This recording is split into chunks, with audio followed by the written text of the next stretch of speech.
Ever since my daughter was in middle school, she gave me the nickname Podge. And ever since then, that's what my daughter calls me. That's what all of her friends call me. We were always super close, and I was really worried when she was going off to college that maybe we'd grow apart a little bit more. So I just sort of racked my brain. What could I do to try to stay as connected to her as possible? So I came up with the idea that every Sunday, I would record a 5-minute episode about the kind of topics we might normally talk about, send it to her Monday morning, and then she could watch it on her way to campus. I thought it'd be a good idea to resurrect that. They'll be the kinds of topics that I would talk to my now 25-year-old daughter, or the younger version of myself, or people that I mentor, or maybe you.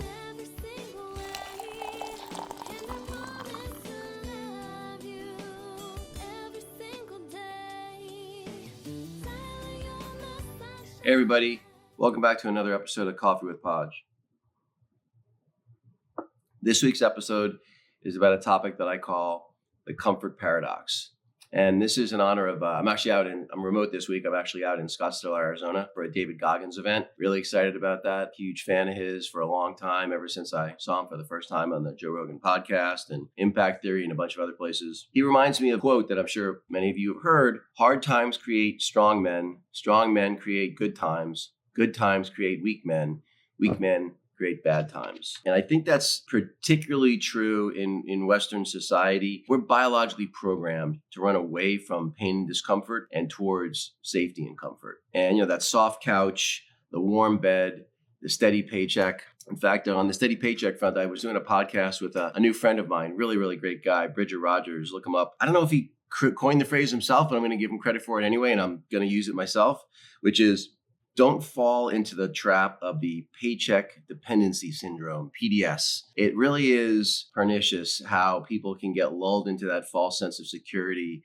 in a 9-to-5, where you're making decent money, but not enough money that's going to actually change your life. It feels like a win on a path to happiness to have some level of comfort. Of course, some level of comfort, is necessary. If you're stressed out all the time, and freaking out about, where your next meal is coming from, not a great way to go through life. But if it becomes too big of a priority over growth, it can really cause you to stagnate. Think about it this way. People talk about risk and reward, in business all the time, but it's not just in business, it's in life. It's like, if you don't risk heartbreak, you're not going to find real deep love. If you don't take a swing at that business idea that you've been wanting to pursue, then you're not going to have that big home run. You have to get out of your comfort zone in order to be able to grow. It's just part of, the human experience. And I think society bears a tremendous amount of responsibility in American society in particular. Our world is literally set up to, try to keep us comfortable.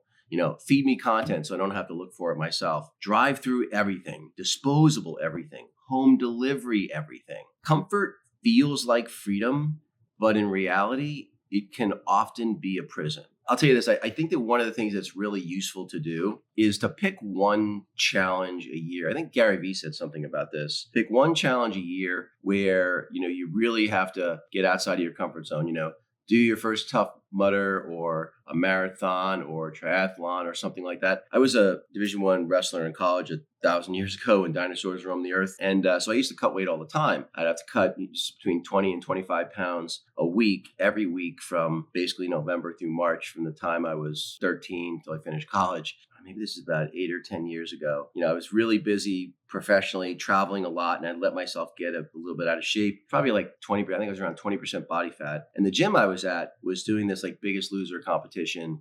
It was a 10-week competition to see who could lose the most body fat. And I went from 20% to 12% in 10 weeks. And I think I lost twice as much as the second most person lost. And part of why I did it, and part of why I was so sad, I think I won $1,000 and they threw like party for the winner and stuff. It was kind of fun. But the reason I did it was I wanted to see if I could get into beast mode again. And it was one of the few times my wife didn't like me very much because I was a lunatic. I was doing 2 days, sometimes 3 days. I was eating like a monk. It was pretty intense.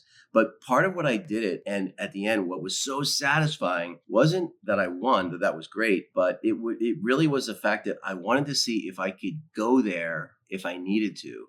And it was so reassuring to be able to do that. And again, I do want to make the point, it's not about rejecting all comfort, right? Rest and stability are necessary. Like I said before, if you're worried about where your next meal is coming from, that's not a good place to be. But when comfort becomes the default and you're avoiding sort of hardship on uncertainty, that's a problem. I don't know, most people don't know this, but I forget the percentage, but it's a very high percentage, like more than half of people who win Olympic gold medals within 6 months. And I know Michael Phelps talks about this in particular. He actually got involved at startup mental health company where something like a high percentage, more than 50% of Olympic gold medal winners seriously contemplate suicide within 6 months of winning their gold medal. They're the best in the world. This is the thing that they have pursued their entire lives. And then they get it and they're like missing every party and, trip and all this stuff since the time I was 4. It's for this. I've had a couple of close friends have 8 and 9-figure exits that they were driving towards for at least 2 decades. And in both cases, like the wheels fell off because they lost their sense of purpose. And I think it can be a real trap that's, again, the thing you're driving to can be the thing that you're ruined if you're not thoughtful about it. Ask yourself, what have you been avoiding because it's too hard? Maybe it's that tough conversation with a business partner or someone you're working with. It's a new project you're thinking about, but it's outside of your area of expertise. You haven't done it before maybe, and you're afraid you might fail. Maybe you're unhappy in your relationship, but if you address it, well, hey, now maybe you're going to have to start over. I had a really wise mentor of mine years ago, one of the most amazing pieces of advice I've ever been given. All decisions you make will be based in either fear or hope. If it's a fear-based decision, do the opposite of what you were going to do. And if it's a hope-based decision, stick with it. I want to end with 2 quotes that I think are really inspiring. One is from C.S. Lewis. You can't go back and change the beginning, but you can start where you are and change the ending. And the last quote is actually from my lovely wife. And she made this point. It just hit me like a ton of bricks. It came from her listening to a bunch of David Goggins stuff too. And she uses the example of the suffering of healthy diet and exercise versus the suffering of being sick. And her quote that I love is, choose your suffering or your suffering will choose you.